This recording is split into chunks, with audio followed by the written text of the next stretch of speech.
lẹ́ẹ̀kan náà Dr. Sharaf jẹ́ defendant àdìjú àyàbá yìí wọ́n di cross complainant lẹ́ẹ̀kan náà Abu Sherif àtàwọn èèyàn wa nílọrin wọ́n jẹ́ complainant àdìjú àyàbá yìí wọ́n di cross defendant ẹ wo nǹkan ìgbà wọ́n dé court mo gbọ́ pé adájọ́ sọ wípé ẹ lọ yanjú ẹ̀ tùbí nùbí kí ló jẹ́ kí eléyìí fi rọrùn tó fi rọrùn ní pé lọ́yà igun kìíní àti lọ́yà igun kejì ọ̀rọ̀ ti tẹ́lẹ̀ fáwọn méjèèjì pé kí ní jẹ́ bẹ́ẹ̀ ọmọ ìyá méjì ni wọ́n fẹ́ nu ọ̀gbọ́ra wọn yé ọmọ ìyá méjì Dr. Sharaf àtàwọn èèyàn wá lọrin kò sí tó yà wọ́n ọmọ ìyá ni wọ́n Dr. Sharaf afáwà àgbò ní ẹ̀yìn kèfèrí Alámísì yìí bàbá wa olùmọ́wà àgbà àlùfáà wa tẹ́nìkankan ò lè jiyàn pé kìí sàlùfáà wa Dr. Sharafuddin Gbadebo Raji alladhi sharrafa Allahu bàbá yẹn Ọlọ́run fún wọn níyì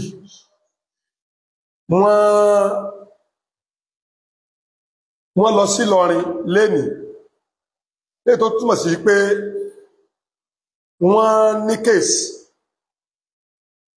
wọ́n pè wọ́n lẹ́jọ́ sí court nílọrin bàbá wa tí wọ́n jẹ́ ẹni tí ó lídi ìpèlẹ́jọ́ ló kọ Ìlọrin àwọn náà ni bàbá wa àgbà wọ́n máa pè wọ́n ní Abu Sharif ẹ̀rí nǹkan báyìí Abu Sharif àti Dr. Sharaf tẹ́bá rí ẹ̀rí pé orúkọ yẹn ó súnmọ́ra wọn náà ó ń túmọ̀ sí pé mùsùlùmí ní igun kìíní mùsùlùmí ní igun kejì the complainant and the defendant both of them are Muslims alhamdulillah àkọ́kọ́ náà kí ni tí Islam sọ lórí pé tí gbẹ́mi sí omi òtó àìgbọ́ra ẹni yé tó bá wà láàrin mùsùlùmí méjì individually mùsùlùmí méjì tàbí ìlú mùsùlùmí sí ìlú mùsùlùmí tàbí ikọ̀ kan tó jẹ́ mùsùlùmí sí ikọ̀ kejì tó náà jẹ́ mùsùlùmí a sọ̀rọ̀ ń pa ẹ̀ ṣùgbọ́n kí ló fa pípẹ̀rẹ̀ ẹni lẹ́jọ́ yìí ọ̀rọ̀ wọ́n béèrè Dr. Sharaf béèrè pé àwọn òṣàwò ni wọ́n ń sìn ládùúgbò kálukú nílé kálukú nílùú kálukú ìbéèrè yẹn ó di pé àwọn brọ́dà wa kan jáde tí wọ́n jọ máa lọrin àwọn sọ pé òṣà báyìí ń bẹ nílọrin ọ̀rọ̀ yẹn sá di pé òṣà ń bẹ lọrin kò sóṣà ń lọrin tọ̀ ọ̀rọ̀ yẹn ń lọ bẹ́ẹ̀ láàrin ara wa ó wá padà wá di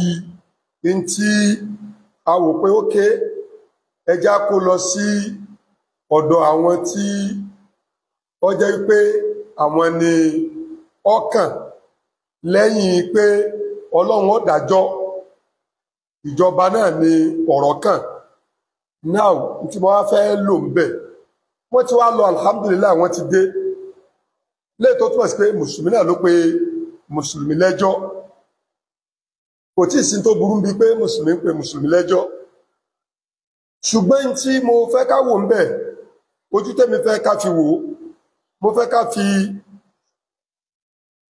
Islamic view ká fi wò legal view ká fi wò and moral view ká fi wò that is pé àwọn tó wá padà ṣẹlẹ̀ yẹn tó fi di ọ̀rọ̀ kóòtù yìí àti tó ṣẹlẹ̀ kóòtù lónìí gangan ojú wo ni ẹ̀sìn fi wò ojú wo ni òfin fi wò ojú wo ni ẹ̀kọ́ táwùjọ wa need ojú wo ló fi wò wọ́n ti lọ wọ́n ti dé gbogbo wa àti gbọ́n tí ó ṣẹlẹ̀ lọ àkọ́kọ́ àdúrà tẹ́mi ó ṣe ó ní pé gbogbo tí ń jẹ́ mùsùlùmí lágbàáyé Ọlọ́run jà gbọ́ra wáyé. Bàbá wa Dr. Sharaf wọ́n lọ lọ́rin.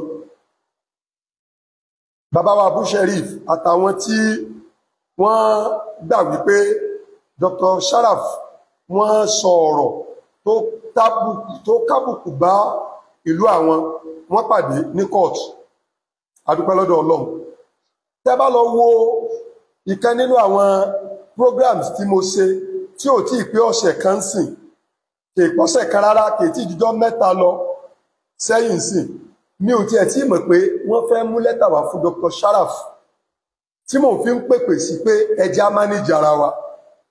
Ẹjá mánéjì ara wa tí mo sọ yẹn, ọ̀pọ̀lọpọ̀ àwọn èèyàn sì gbọ́. Ọ̀pọ̀lọpọ̀ àwọn èèyàn, ẹlòmíì ń pè mí, ẹlòmíì ń fún mi nímọ̀ràn, màá tó sọ ẹjá mánéjì ara wa. Kéèyàn ó mọ̀ràn èèyàn mánéjì kò túmọ̀ sí pé èèyàn gba tí ń bẹ lọ́wọ́ ara èèyàn. Èmi ń sìn nínú ẹbí gangan, ẹbí mi, ẹni tí ṣe Sùfíyà wà ń bẹ. Nínú ẹbí mi, Kírísítẹ́nì wà ń bẹ. Nínú ẹbí mi, Mùsùlùmí ọlọ́bẹ̀ yọ̀ wà ń bẹ. Ṣé mi wá nílé mánéjì wọn? Má mánéjì wọn náà. Má mánéjì wọn. Mánéjì tí mò ń sọ pé ká mánéjì ara wa kì í ṣe pé kẹ́ni tóun bá gbọ́ yé pé òun ò ní máa hàn tú kọ́ wá nítorí pé òun fẹ́ mánéjì ẹni tí ń hàn tú kó náà wá lòun náà fẹ́ máa hàn tú. Náà tẹ́ bá wá wo ohun tó ṣẹlẹ̀ ń kóòtù lónìí, ohun tó ṣẹlẹ̀ ń kóòtù lónìí ó ní pé wọ́n dé kóòtù. Ìgbà tí wọ́n dé kóòtù, Abu Sherif àtàwọn ará Ìlọrin àwọn ni complainant. Kẹ́yìn èèyàn kẹ́ máa gbọ́ o, àwọn ni complainant.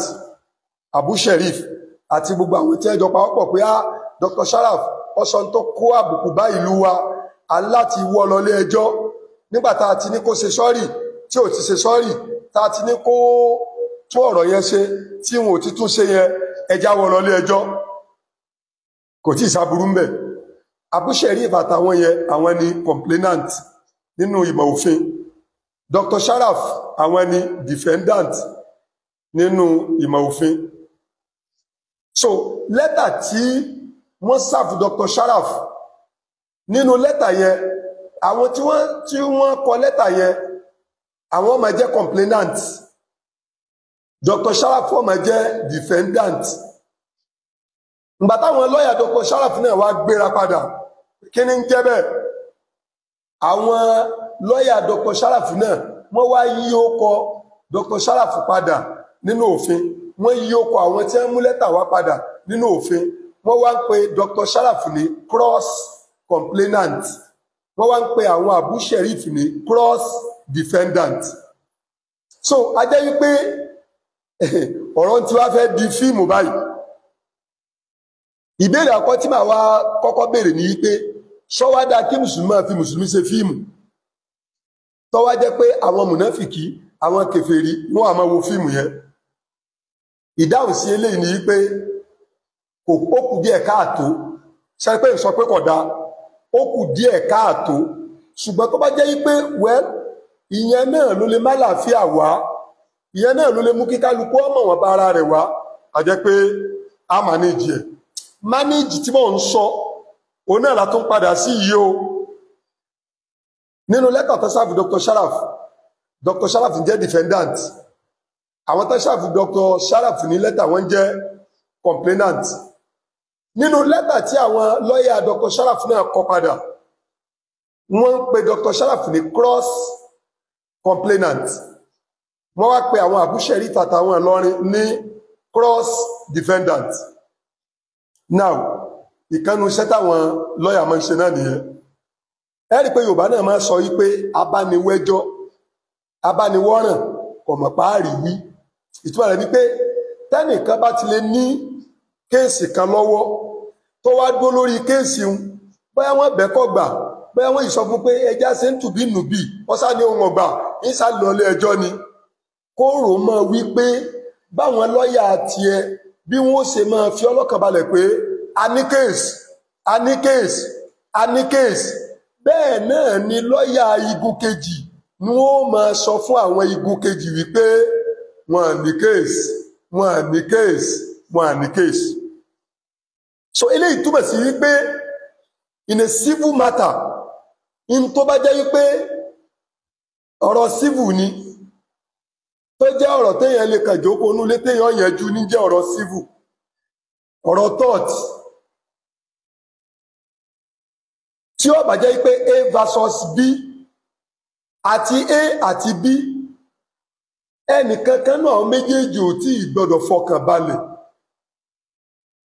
nítorí pé àwọn lawyers tẹ́ ń wò yẹn, àwọn agbẹjọ́rò tẹ́ ń wò yẹn, tó fún Ọlọ́run lára wọn, ọpọlọ wọn pé gan, ó tó wá pé jura wọn lọ. Ibi tí lọ́yà kan bá ti múra kankan tí sọ fún client rẹ̀ pé kéèsì wà bẹ́ẹ̀, kéèsì wà bẹ́ẹ̀, lọ́yà mi ó sì ti wò pé kí ni, ó ti jò dànù, kò sí kéèsì bẹ́ẹ̀, empty box ni a gbé wá sí court tí a rò pé loaded box ni. Lẹ́ẹ̀kan náà Dr. Sharaf jẹ́ defendant, àdìjú àyà báyìí wọ́n di cross complainant. Lẹ́ẹ̀kan náà Abu Sherif àtàwọn èèyàn wa nílọrin wọ́n jẹ́ complainant, àdìjú àyà báyìí wọ́n di cross defendant. Ẹ wo nǹkan, ìgbà wọ́n dé court, mo gbọ́ pé adájọ́ sọ wípé ẹ lọ yanjú ẹ̀ tùbí nùbí. Kí ló jẹ́ kí eléyìí fi rọrùn? Tó fi rọrùn ní pé lọ́yà igun kìíní àti lọ́yà igun kejì ọ̀rọ̀ ti tẹ́lẹ̀ fáwọn méjèèjì pé kí ní jẹ́ bẹ́ẹ̀, ọmọ ìyá méjì ni wọ́n fẹ́ nu ọ̀gbọ́ra wọn yé, ọmọ ìyá méjì. Dr. Sharaf àtàwọn èèyàn wá lọrin àfáwọn àgbà, kò sí ń tọ́ ẹ̀yin kèfèrí abẹ́yìn mùnáfìkì, ní yẹ̀yẹ́ kankan tẹ́ ẹ fẹ́ fi wá ṣe lórí ọ̀rọ̀ yìí. Ẹ jẹ́ n kọ́kọ́ clarify ibẹ̀yẹn. Àlùfáà àgbà Dr. Sharaf Gbadebo Raji, Ọlọ́run kó ṣàlékún oore wọn, àtàwọn èèyàn wá lọrin, Ọlọ́run kó ṣàlékún oore wọn, nǹkan kan náà ni wọ́n jọ ń pèpè sí lọ́nà ọ̀tọ̀ọ̀tọ̀. Tẹ́ bá wò dáadáa, nǹkan kan náà wọ́n jọ ń pèpè sí. So that gives no room for you hypocrites to be mocking us. Kò fààyè náà kẹ́yìn kèfèrí, ẹ̀yin aláìmọ̀kan kẹ́ fi wá ṣe ẹ̀yẹ pé ẹ wá wo wàhálà láàrin àwọn mùsùlùmí. Ẹni tó bá sọ bẹ́ẹ̀ kò gbọ́n, torí pé àti Dr. Sharaf o tí wọ́n lọ sí kóòtù o tí wọ́n pè lẹ́jọ́, àti àwọn èèyàn wa nílọrin tẹ́ pé Dr. Sharaf lẹ́jọ́, nǹkan kan náà wọ́n jọ ń pèpè sí. Kí ni nǹkan náà? Ọ̀rọ̀ pé kò yẹ kí mùsùlùmí ó jẹ́ lẹ́bọ.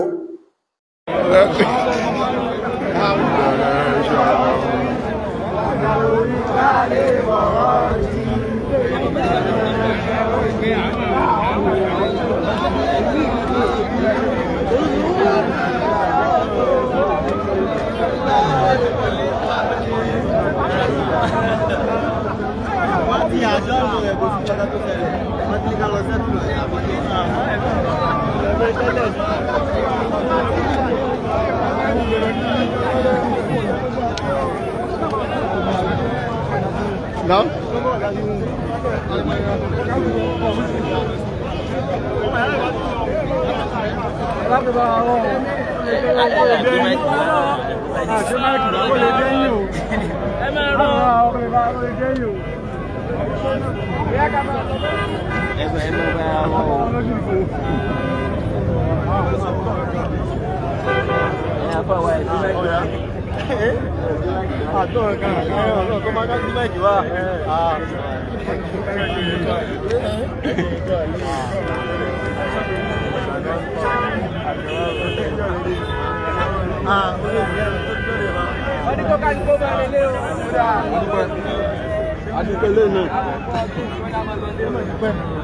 Wọ́n ní àyàmọ̀ ìyá ẹmọ lọ lẹ́rùn.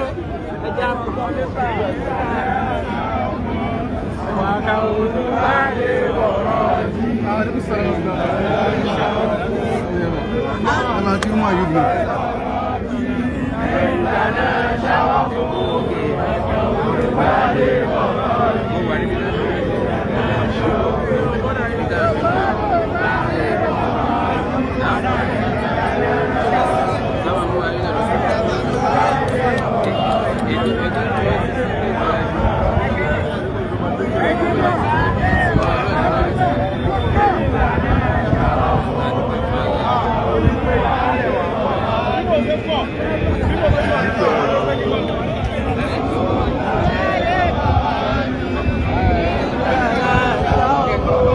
خير الهدى